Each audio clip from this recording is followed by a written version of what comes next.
Bismillahirrahmanirrahim. Assalamualaikum warahmatullahi wabarakatuh. Alhamdulillahilladzi ja'ala at-taqwa libasas sholihin. Asyhadu an la ilaha illallah wahdahu la syarika lah. Wa asyhadu anna Muhammadan abduhu wa rasuluhu wa la nabiyya ba'dah. Allahumma salli wa sallim ala Muhammadin wa ala alihi wa sahbihi wa man tabi'ahum bi ihsani ila yaumiddin. Bapak Ibu jamaah salat maghrib wal isya yang dimuliakan oleh Allah Subhanahu wa taala, tak bosan-bosannya kita memuji dan bersyukur atas nikmat-nikmat yang telah Allah Subhanahu wa taala karuniakan kepada kita, baik nikmat iman dan Islam dan juga nikmat kesempatan dan kesehatan, sehingga di malam yang mulia ini Allah Subhanahu wa taala masih memberikan kepada kita kesempatan untuk duduk di salah satu majlis yang diberkahi oleh Allah Subhanahu wa taala, yaitu majlis ilmu atau majlis ta'lim. Kemudian salawat serta salam selalu pula kita curahkan kepada Rasulullah sallallahu alaihi wasallam selaku suri tauladan kita, panutan terbaik sepanjang zaman. Mudah-mudahan kita selalu mencontoh Rasulullah sallallahu alaihi wasallam baik dalam perkara duniawiyah maupun dalam perkara ibadah ukhrawiyah. Pada kitab tauhid kita akan memasuki bab fadli tauhid, yaitu pembahasan bab pertama, karena sebelumnya kita sudah memulai tapi itu masih muqaddimah. Ya, mungkin yang Bapak Ibu pegang itu sudah masuk di nomor 2. Di nomor 2 atau bab yang kedua. Babu fadli tauhid wa ma yukaffiru minadz dzunubi, yaitu bab keutamaan tauhid atau fadilah tauhid dan dosa-dosa yang dihapus karenanya, karena tauhid. Jadi ini salah satu keutamaan tauhid, bahwa tauhid ini bisa menghapus dosa-dosa, ya. Sampai dosa kesyirikan bisa terhapus. Kemudian kita membaca ayat-ayat dan hadis-hadis yang telah disusun oleh pengarang Syekh At-Tamimi. Yang pertama adalah qaulullah ta'ala, firman Allah Subhanahu wa taala, alladzina amanu wa lam yalbisu imanahum bizulmin ulaika lahumul amnu wa hum muhtadun. Alladzina amanu wa lam yalbisu imanahum bizulmin ulaika lahumul amnu wa hum muhtadun. Ya, kita mungkin jelaskan satu persatu ayatnya dan hadisnya. Yang pertama, Bapak Ibu sekalian, kita kembali kepada judul, yaitu keutamaan tauhid. Ya. Tauhid itu artinya adalah mengesahkan Allah. Tauhid itu dari bahasa wahhada yuwahhidu. Tauhid yaitu mengesahkan Allah Subhanahu wa taala. Jadi makna daripada tauhid itu adalah ifradullah taala fi af'alihi wa fi ibadatihi wa fi asma'ihil husna wa sifatihil ulya. Tauhid itu maknanya adalah mengesahkan Allah Subhanahu wa taala atas perbuatannya, mengesahkan Allah Subhanahu wa taala di dalam beribadah, dan mengesahkan Allah Subhanahu wa taala pada sifat-sifat dan nama-namanya yang mulia. Ini makna daripada tauhid. Secara bahasa tauhid itu artinya adalah mengesahkan Allah. Wahid, kita sudah paham artinya wahid itu artinya satu. Qul huwallahu ahad. Ahad artinya satu. Ya. Akar katanya dari sana, satu. Ya, keutamaan tauhid ini banyak sekali. Salah satunya adalah yukaffiru minadz-dzunub, dapat menghapus dosa-dosa. Olehnya itu Bapak Ibu sekalian, sekalipun dia adalah orang yang kufur, bahkan tidak mengetahui adanya Tuhan, tidak mengetahui, tidak mengakui adanya Tuhan, tidak mengakui Muhammad sebagai Rasulnya, ya, otomatis tidak menerima Islam. Lalu kemudian dia bertobat kepada Allah Subhanahu wa ta'ala. Setelah itu dia masuk Islam dan baik Islamnya, kembali mengesahkan Allah Subhanahu wa ta'ala, mengakui bahwa Allah satu-satunya Tuhan saya. Dia hanya beribadah kepada Allah dari setiap sholatnya, puasanya, zakatnya, hajinya, zikirnya, doanya, tawakalnya, sabarnya, syukurnya, dan ibadah-ibadah yang lainnya hanya diperuntukkan kepada Allah. Maka dosa-dosa yang sebelumnya yang dia lakukan itu terhapus. Semuanya terhapus. Ada berapa banyak sahabat-sahabat yang dulunya adalah berada di zaman jahiliyah, yang mereka tidak mengenal Tuhannya, tidak mengakui Allah Subhanahu wa ta'ala sebagai Tuhannya. Bahkan sudah datang Muhammad sallallahu alaihi wasallam dan diutus sebagai rasul pun, mereka masih banyak yang mengingkari kerasulan Muhammad sallallahu alaihi wasallam, kemudian bertobat. Setelah itu semua dosa-dosanya yang pernah dilakukan itu diampuni oleh Allah Subhanahu wa ta'ala. Ini keutamaan daripada bertauhid, ya. Namun di samping itu juga banyak hal-hal, amalan-amalan, keyakinan-keyakinan yang bisa menghapuskan tauhid ini.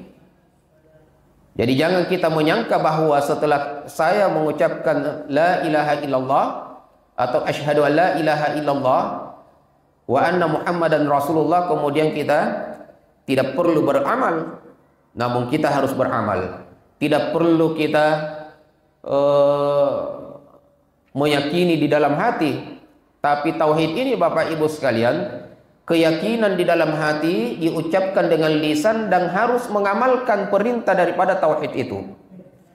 Karena ketika kita mengatakan saya bertauhid, artinya kita mengakui Allah Subhanahu wa ta'ala sebagai Tuhan kita. Dan tidak cukup sampai di situ, kata ulama kita. Harus mengamalkan setiap apa yang datang dari yang kita sembah itu. Yang kita sembah itu. Maka salah satu konsekuensi daripada bertauhid adalah yang pertama, mengesahkan Allah dari perbuatannya. Allah yang menciptakan, Allah yang menghidupkan, Allah yang mematikan, Allah yang mengatur bumi dan langit ini, Allah yang maha segala-galanya dan tidak ada duanya. Tidak boleh ada kepercayaan di dalam hati kita adanya tandingan dari perbuatan Allah Subhanahu wa ta'ala, atau ada yang melakukan sama seperti yang dilakukan oleh Allah. Di samping Allah yang menghidupkan, ada keyakinan ada juga yang menghidupkan selain Allah. Nah, ini membatalkan tauhid. Maka tauhid konsekuensinya adalah betul-betul mengesahkan Allah Subhanahu wa ta'ala atas perbuatan-perbuatan Allah. Olehnya itu penting kita mengetahui, mempelajari apa saja termasuk perbuatan Allah yang tidak mungkin bisa dilakukan oleh selain Allah. Ini penting. Kemudian konsekuensi yang kedua adalah mengakui, mentauhidkan Allah Subhanahu wa ta'ala dari setiap ibadah kita. Kita sholat hanya lillahi ta'ala, kita puasa hanya lillahi ta'ala, kita mengeluarkan zakat, beribadah, seluruh jenis ibadah yang kita tahu itu adalah ibadah hanya boleh diperuntukkan kepada Allah, nggak boleh untuk yang lain. Menyembelih binatang, tidak boleh kita menyembelih sapi, menyembelih kambing, menyembelih apa saja binatang-binatang, kecuali harus dengan atas nama Allah Subhanahu wa ta'ala. Ya. Kan sekarang banyak yang biasa menyembelih untuk yang lain. Ya, biasanya untuk jembatan yang selalu rusak, kemudian jalan yang selalu rusak, kemudian katanya panrara apa namanya di sini. Ya, lalu dia menyembelih dan itu diperuntukkan dengan itu. Sedangkan menyembelih yang disyariatkan kalau itu terkait dengan sebuah ritual ibadah, yaitu hanya kurban, akikah. Adapun selain itu adalah untuk makan saja. Ya, tidak ada ritual-ritual lain yang dibolehkan. Ya. Kemudian lillahi ta'ala, hanya dengan basmalah, bismillahirrahmanirrahim. Ya, kemudian salah satu konsekuensinya yang lain adalah mentauhidkan Allah Subhanahu wa taala pada nama-nama Allah dan sifat-sifatnya. Artinya Allah Subhanahu wa taala memiliki sifat yang sempurna yang tidak seperti sifatnya makhluknya. Allah mendengar, Allah melihat, Allah berilmu, Allah mengetahui, Allah maha mengetahui, maha mendengar, yang artinya kita tidak memiliki kesempurnaan itu kecuali Allah. Laisa kamitslihi syai'un wa huwas samiul basir. Terkadang kita mengambil ayat ini laisa kamitslihi syai'un, namun tidak diambil kalimat wa huwas samiul basir, sehingga mereka mengatakan Allah tidak serupa dengannya dengan sesuatu apapun. Ini benar, tetapi kita harus mengambil bahwa Allah sami'un basir. Allah itu juga melihat dan mendengar. Namun mendengarnya Allah dan melihatnya Allah itu tidak sama dengan mendengar dan melihatnya manusia. Karena tidak boleh kita menyamakan sifatnya Allah dengan sifat manusia. Tetapi kita harus memiliki keyakinan bahwa Allah memiliki sifat itu. Dan ini tidak perlu ditakwil jauh-jauh. Ya, tidak perlu ditakwil jauh-jauh. Ya.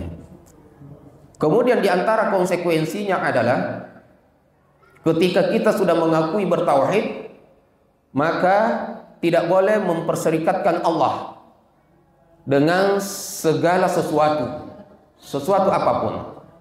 Olehnya itu ada ulama yang membagi Allahu wahidun fi dzatihi la qasima lahu. Allahu wahidun fi sifatihi la syabiha lahu. Wallahu wahidun fi af'alihi la syarika lahu. Allah Subhanahu wa taala itu esa pada zatnya, tidak terbilang, tidak berjumlah. Artinya Allah itu esa, ya benar-benar satu, tidak ada jumlahnya, tidak dua, tidak tiga, tidak empat, tidak lima. Ini makna daripada Allahu wahidun fi dzatihi la qasima lahu. Allah maha esa pada zatnya, tidak terbilang, tidak berjumlah. Ya. Karena kalau kita mengatakan jumlah, maka lebih dari satu. Itu yang pertama. Wallahu wahidun fi sifatihi la syabiha lahu. Allah itu maha esa pada sifat-sifatnya, tidak serupa dengan apapun. Ya. Allah maha mendengar, kita tidak boleh menyamakan pendengaran Allah dengan pendengaran manusia. Sebagaimana Allah Subhanahu wa taala menciptakan pendengaran kepada makhluk-makhluknya, itu tidak ada yang sama. Pendengaran manusia tidak sama dengan pendengaran hewan. Di antara hewan-hewan, pendengaran kambing dengan anjing juga tidak sama. Apalagi Allah Subhanahu wa taala yang menciptakan pendengaran itu. Sifatnya Allah Subhanahu wa taala tidak akan mungkin sama dengan sifatnya makhluknya, apapun jenis makhluk itu, baik itu jin, manusia, malaikat, semulia apapun. Makanya selalu ketika kita menerjemahkan sifat Allah Subhanahu wa taala, kita mengatakan maha pengampun, maha penyayang. Ya. Karena sifat ini bisa dimiliki oleh manusia. Manusia ada yang penyayang, ada yang pengasih. Tapi yang boleh disandingkan atau disandangkan kata maha ini hanya kepada Allah Subhanahu wa taala. Yang ada pada manusia hanya satu maha, mahasiswa. Ya. Kenapa? Karena mahasiswa ini Ibu itu sudah jenjang yang paling tertinggi dari jenjang pendidikan. Strata paling tertinggi setelah dia TK, SD, SMP, SMA, maka yang tertinggi adalah mahasiswa. Ya. Maka ketika dikatakan maha itu adalah jenjang yang paling tinggi. Kemudian Allah wahidu fi af'alihi la syarika lahu. Allah itu maha esa pada perbuatan-perbuatannya, tidak ada serikat baginya. Artinya perbuatan Allah Subhanahu wa taala ini satu-satunya yang memiliki perbuatan ini, yaitu hanya Allah. Yang mana perbuatan Allah? Menciptakan. Ada yang menciptakan selain Allah? Tidak ada. Menghidupkan, mematikan, menurunkan hujan, memberikan rezeki, dan perbuatan-perbuatan Allah yang lainnya. Ya. La syarika lahu.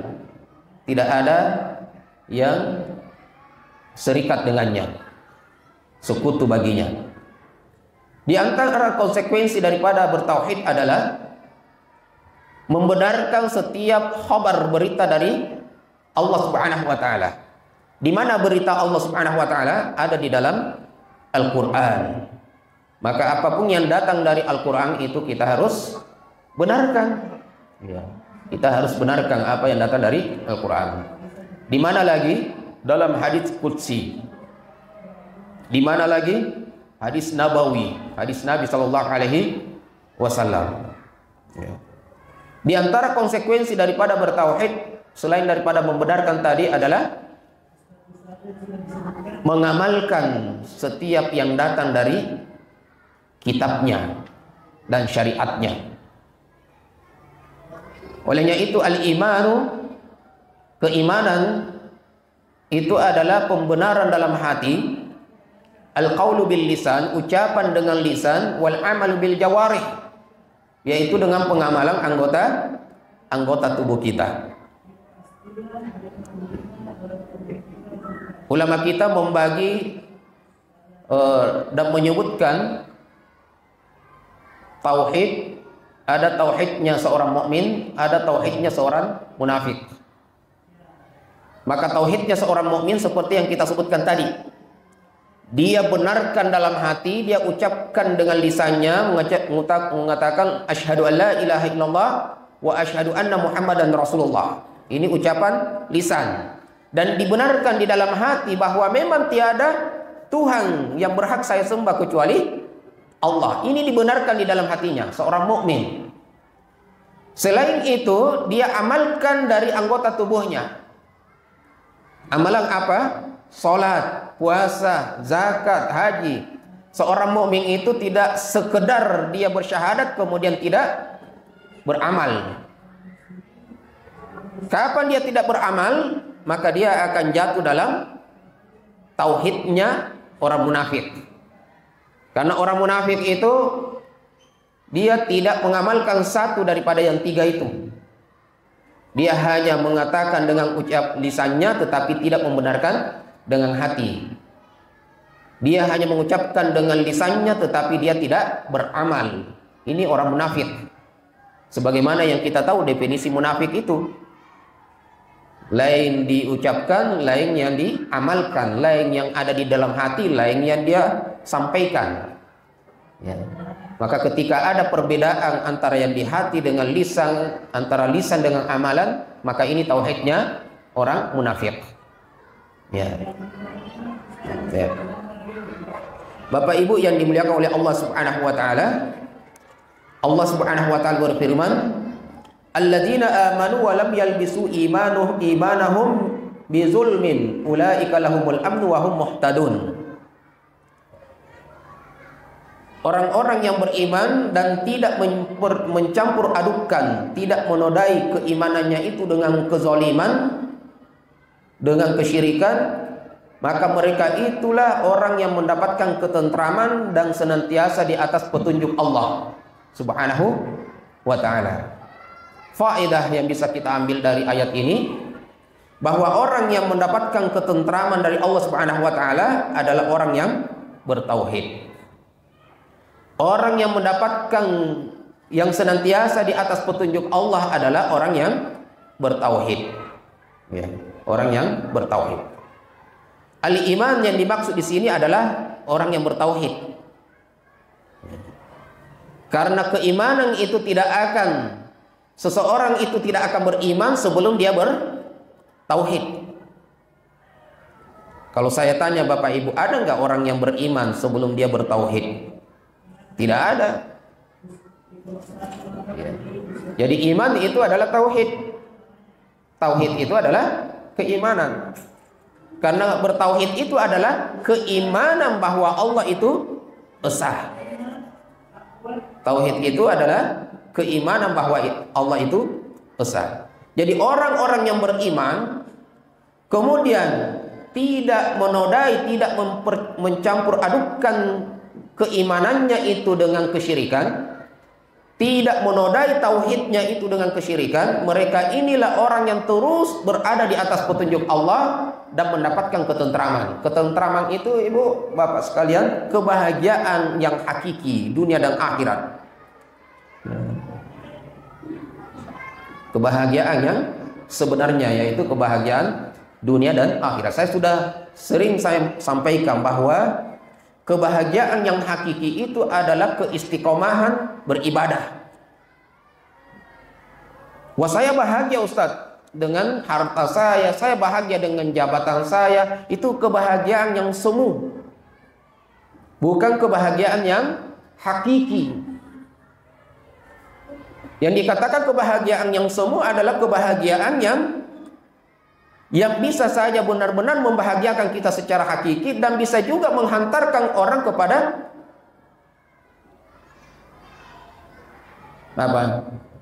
kemaksiatan, kesengsaraan. Kekayaan, ada yang membawa orang dengan kekayaannya kepada kesengsaraan justru. Ya. Ada yang membawa kepada kebahagiaan. Maka kebahagiaan yang hakiki itu adalah ketika kita istiqomah beribadah. Ketika Bapak Ibu sekalian mudah sekali beribadah, maka itu adalah kebahagiaan. Kebahagiaannya seorang yang beriman seperti itu. Ya. Tidak dinilai dengan pangkat, tidak dinilai dengan jabatan, tidak dinilai dengan urusan dunia. Karena justru dunia ini itu disebutkan bahwa dunia ini hina. Sesuatu yang hina, dan tidak mungkin sesuatu yang hina menjadikan kita bahagia dengan kebahagiaan yang hakiki. Nah, kebahagiaan di dunia itu istiqomah beribadah. Kalau kita belum istiqomah beribadah, belum ada kebahagiaan, ketentraman.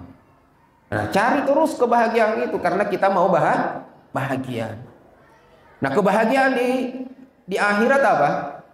Surga. Nah, tidak ada itu kebahagiaan orang kalau sudah masuk surga itu tidak ada lagi kebahagiaan melebihi daripada itu. Apalagi ketika di dalam surga kita melihat wajah Allah Subhanahu wa taala. Ada yang mengibaratkan seperti ini Bapak Ibu. Ya. Ketika orang melihat surga, maka mereka akan meninggal melupakan seluruh kenikmatan yang pernah dialami di dunia. Saking nikmatnya itu surga.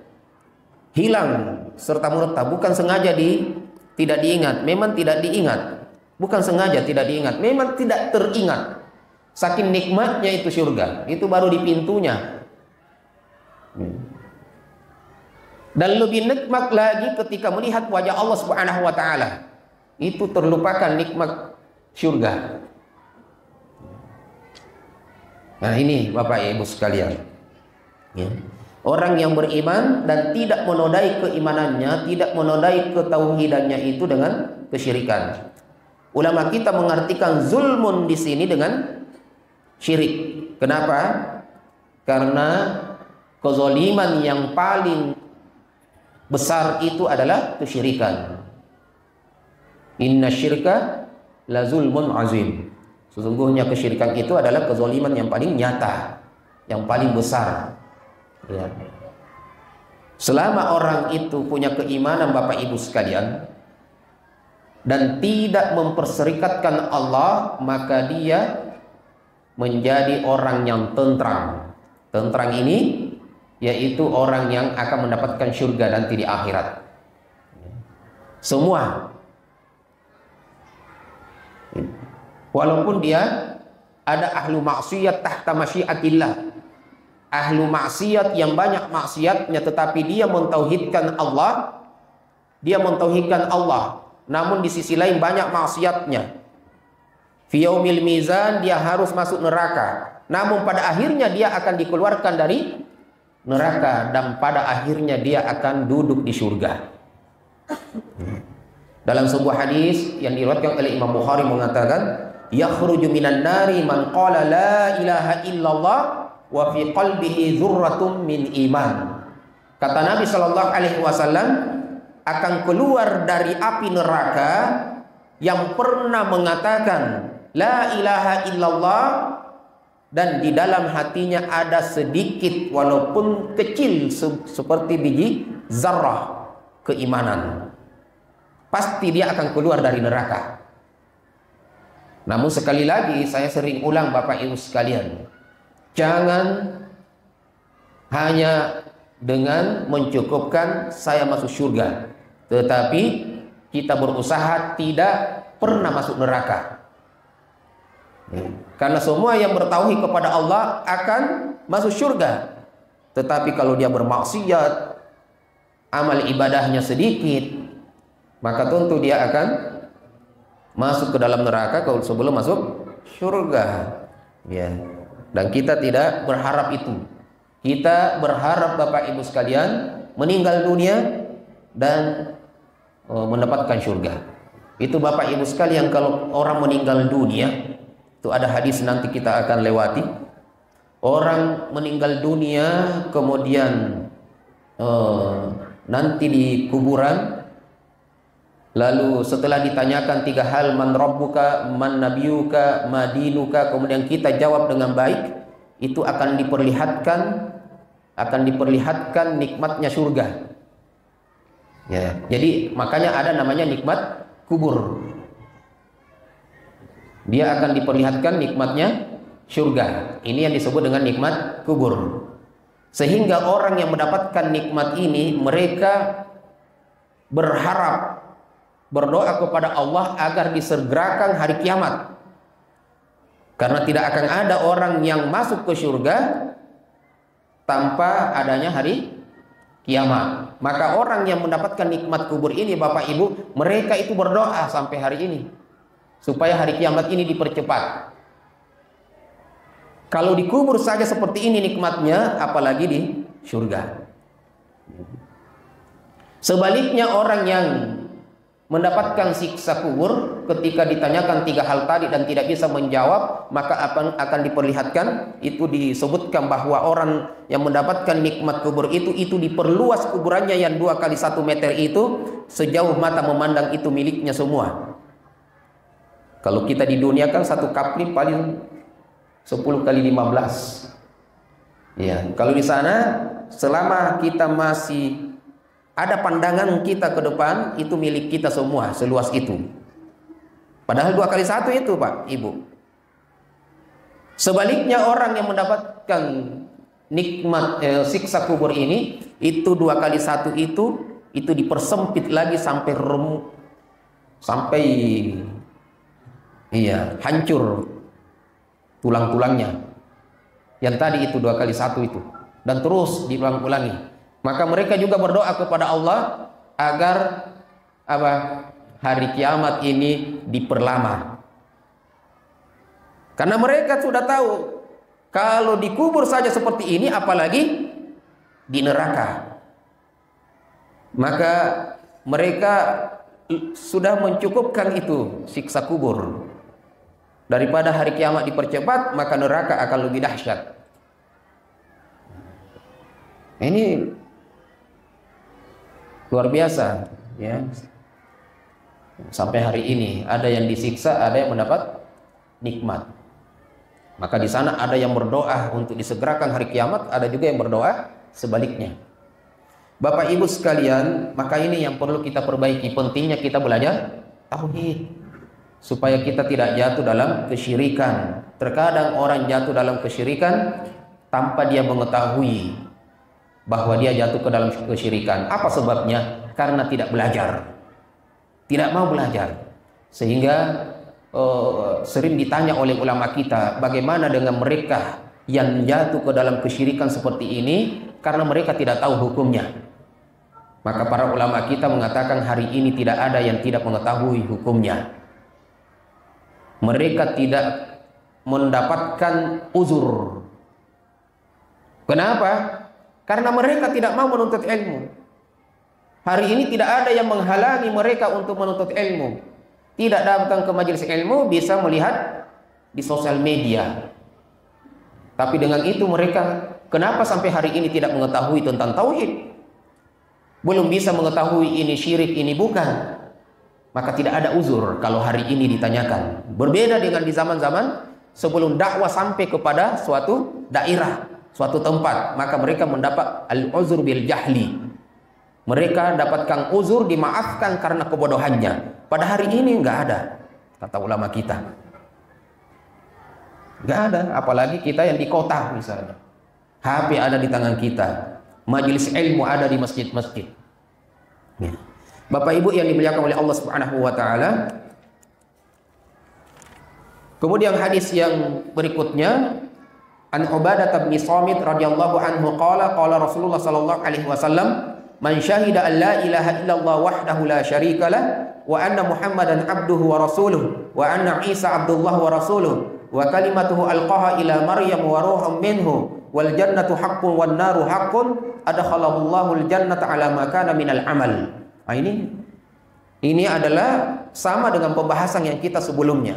Siapa yang bersaksi penuh keyakinan bahwa tiada ilah, tiada sesembahan yang berhak saya ibadahi, yang saya sembah kecuali Allah Subhanahu wa taala wahdahu, satu-satunya, la syarika lahu, tidak ada sekutu baginya, dan Muhammad adalah hamba Allah dan rasulnya, Isa alaihissalam juga hamba Allah dan rasulnya, bukan Tuhan. Wa kalimatuhu alqaha ila Maryam wa ruhum minhum, dan kalimat yang disampaikan kepada Maryam serta roh itu dari Allah Subhanahu wa taala. Surga adalah suatu kebenaran, neraka juga pasti adanya. Adkhalahul jannata ala ma kana minal amal. Maka Allah pasti akan memasukkan dia ke dalam surga bagaimanapun amalannya. Artinya walaupun sedikit amalannya, yang penting dia punya tauhid. Yang penting dia punya tauhid. Maka tauhid ini pondasi Bapak Ibu. Tidak boleh diremehkan. Nggak ada gunanya itu banyak sholatnya, banyak puasanya, panjang sholatnya, panjang puasanya, berapa kali umroh, tiba-tiba di tempat yang lain dia melakukan banyak kesyirikan. Itu menjadi tidak berguna itu ibadah tadi. Nggak ada gunanya. Karena pondasi yang paling penting ini adalah tauhid. Justru sedikit ibadahnya, namun ia bertauhid, bagus tauhidnya kepada Allah, ini yang masuk surga. Dibandingkan banyak amalannya tetapi dia tidak bertauhid. Makanya kan benar Bapak Ibu sekalian, yang memasukkan orang itu ke surga bukan karena amalannya, tapi kasih sayang Allah Subhanahu wa taala. Kapan Allah sayang dengan kita? Kalau kita mengesahkan Allah tidak memperserikatkannya. Baru setelah itu dihitung amalannya. Apakah kita berhak langsung masuk surga tanpa hisab, atau harus dihisab dulu di neraka? Ya. Tapi yang paling terpenting adalah tauhid. Tauhid yang paling penting. Ya. Nggak usah terlalu banyak percaya di luar sana Bapak Ibu. Ya, banyak keyakinan. Sudah pernah kita sampaikan Bapak Ibu sekalian ya, kalau ada tiba-tiba amalan yang meragukan kita, yang kita lakukan apa? Apakah langsung mengamalkannya? Tidak. Segala sesuatu yang meragukan kita, tinggalkan sampai kita tahu hukumnya. Kan ibadah wajib Bapak Ibu sudah kerjakan. Sholat sudah kita kerjakan, puasa nanti juga di Ramadan, haji bagi yang sudah haji alhamdulillah, yang belum mampu juga tidak diwajibkan. Zakat juga nanti, zakat fitrah pada bulan suci Ramadan, zakat harta juga nanti setiap tahun, itu pun kalau cukup hitungannya nisabnya dan seterusnya. Ini yang ibadah wajib. Selain itu adalah sunnah. Kemudian ada yang mengajari kita dengan keyakinan-keyakinan yang baru yang kita tidak tahu hukumnya, maka bagaimana sikap kita? Tawakuf, diam, jangan kerjakan sampai kita menemukan hukumnya boleh atau tidak. Ini namanya syubhat. Faman waqa'a fi syubhati, kata Nabi, waqa'a fil haram. Siapa yang jatuh ke dalam syubhat, maka dia jatuh ke dalam keharaman. Syubhat itu lebih banyak larinya ke haram daripada ke halal. Ya.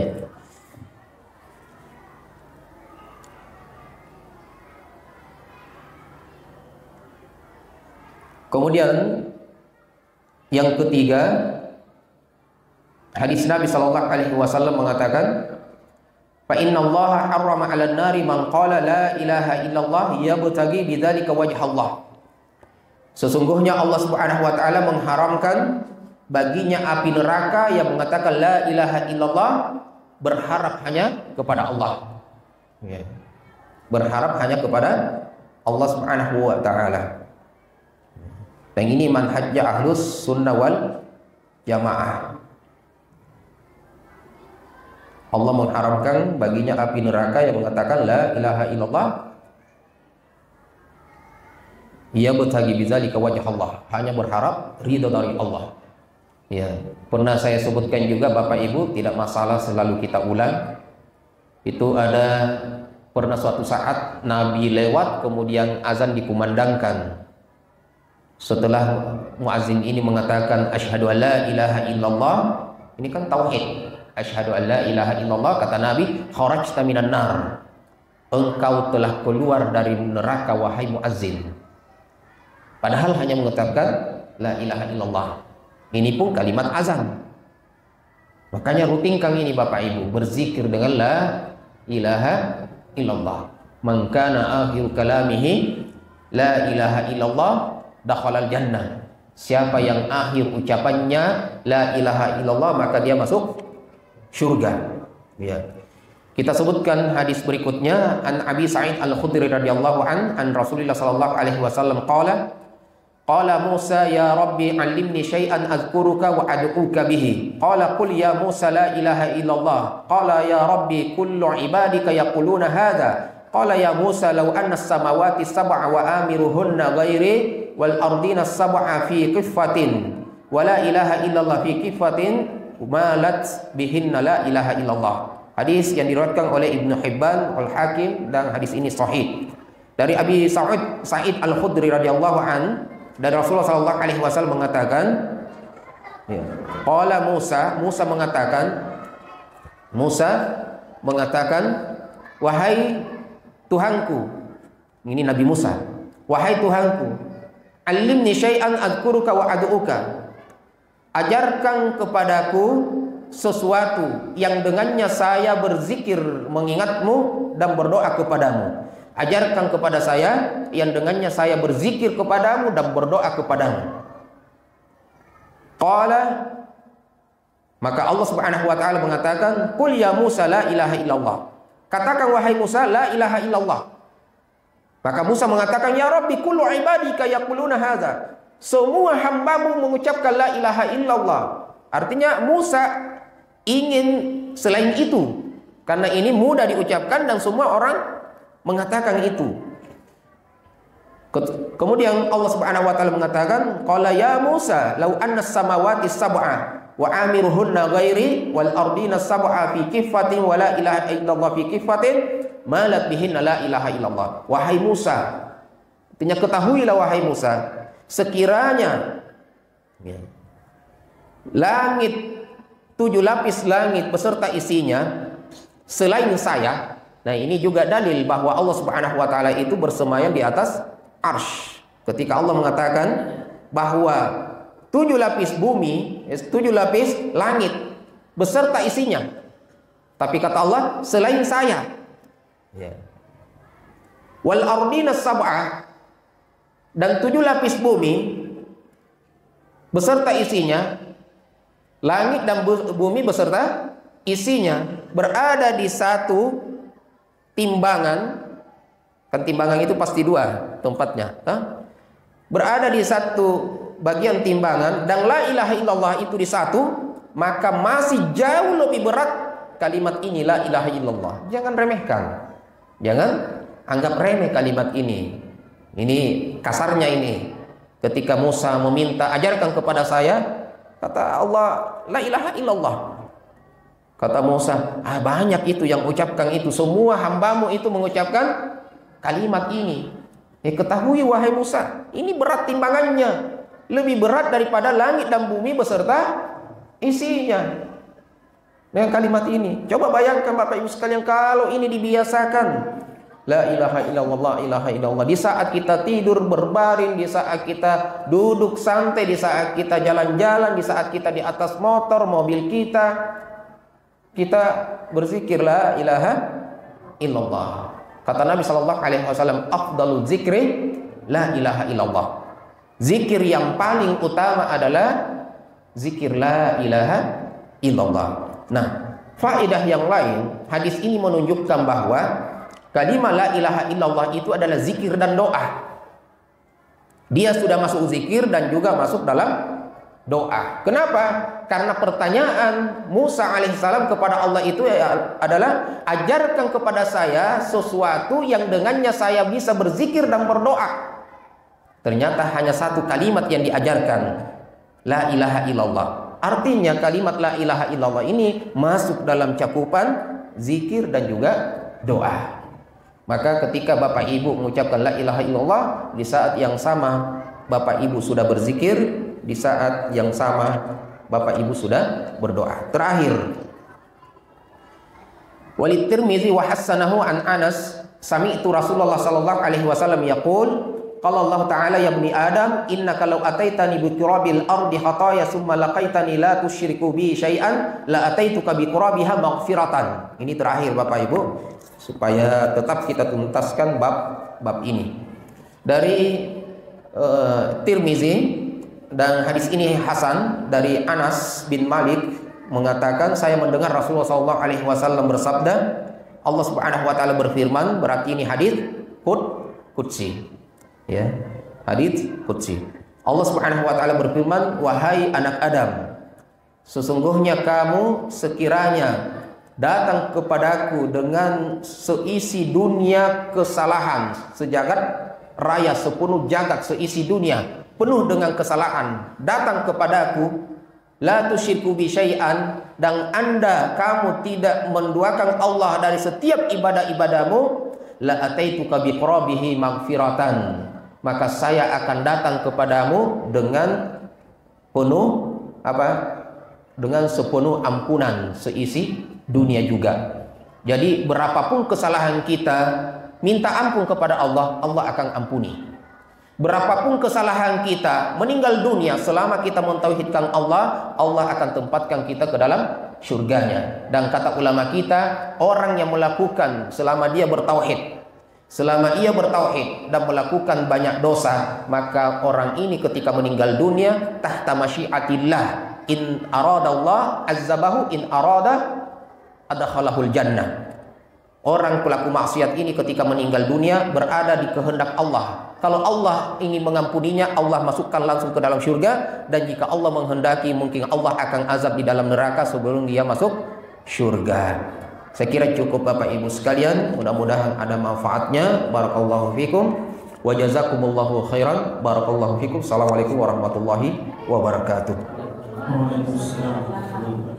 Alhamdulillah, kita sudah mendengarkan tentang keistimewaan orang-orang yang bertauhid kepada Allah Subhanahu wa taala. Kita juga sudah mendengarkan bahwa tauhid itu adalah salah satu sebab diampuninya dosa-dosa seorang hamba dan menjadi syarat mutlak masuknya seseorang ke dalam surga Allah Subhanahu wa taala. Silakan jemaah, ada yang ingin ditanyakan?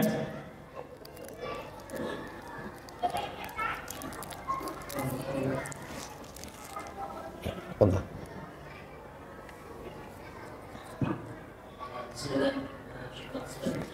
Saya menanyakan, kadang kita sebagai mahasiswa di kampus itu dihadapkan pada syubhat dan tren yang menyesatkan, yang mendatangkan keraguan di atas iman.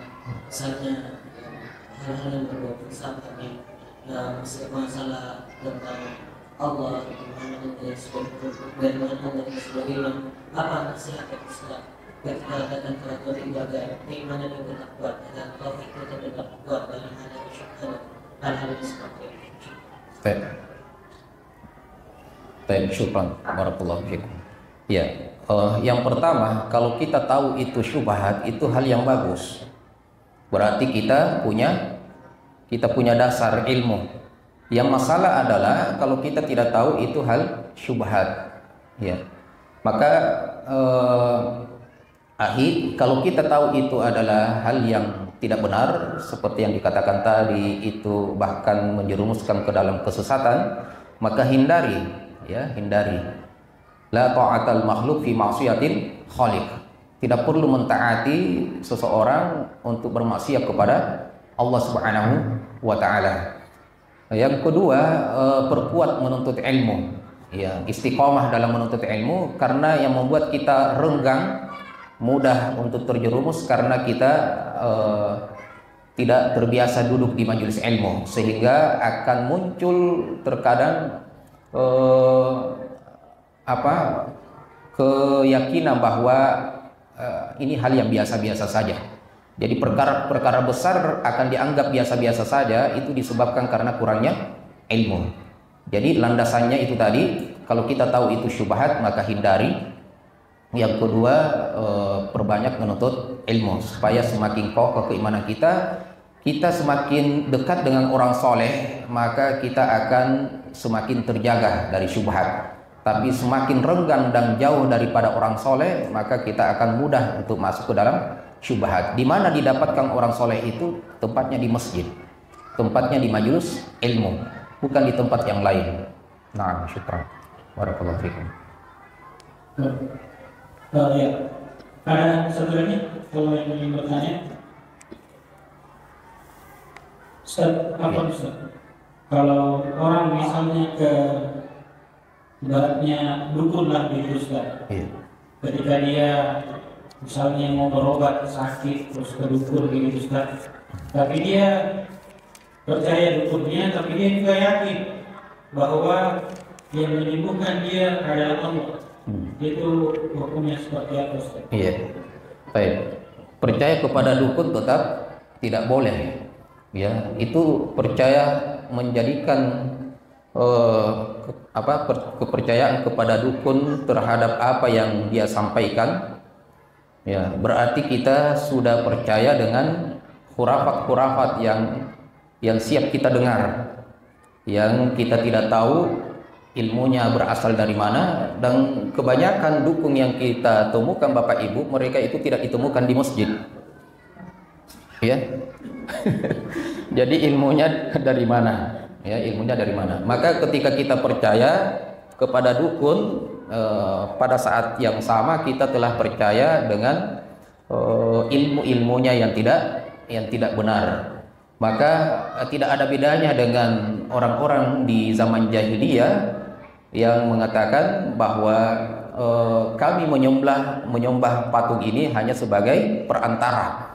Begitu juga dengan orang yang berdoa ke kuburan, mereka hanya menjadikan orang-orang soleh, kuburnya itu hanya sebagai perantara, tetapi kepercayaannya hanya kepada Allah. Maka hal-hal yang sifatnya seperti yang kita tadi, yang pekerjaannya Allah Subhanahu wa taala, maka kita cukup berdoa kepada Allah Subhanahu wa taala. Apa yang kita minta kepada dukun? Contohnya, kalau ada orang sakit, maka bawa ke rumah sakit. Itu kalau medis. Kalau non medis banyak juga obatnya. Ya, bisa dengan ruqyah, bisa juga dengan apalagi bekam, ya bisa juga minum herbal, madu, seperti itu. Ya, masih banyak tibun nabawi yang benar. Jadi percaya kepada dukun sendiri itu adalah sudah masuk ke dalam kesesatan. Ya. Nah, jadi jangan percaya kepada dukun. Iya, apalagi tidak pernah kelihatan di masjid. Katanya orang pintar, Ustaz. Iya. Percaya orang pintar. Iya, saya sanggah di sini. Kenapa mereka disebut orang pintar? Karena yang datang adalah orang-orang bodoh. Karena orang pintar tidak akan datang kepada mereka. Sehingga ketika datang kepada mereka pada waktu itu dialah yang paling pintar. Ya, jadi pintar dari kalangan orang percaya kepadanya. Itu. Tapi di kalangan kita yang tidak percaya dengan mereka, justru mereka adalah orang bodoh. Ya. Nah, saya tambah lagi, orang bodoh itu dalam konteks Islam, Bapak Ibu sekalian, bukan orang yang tidak tahu baca tulis, tetapi orang yang tidak mengenal Tuhannya. Ketika tidak bertauhid, maka dia orang bodoh. Kenapa demikian? Tahu Bapak Ibu sekalian kenapa disebut dengan zaman jahiliyah? Zaman kebodohan? Bukan zaman tidak tahu baca tulis. Justru orang-orang kafir itu tahu baca tulis. Tetapi kenapa dikatakan jahil?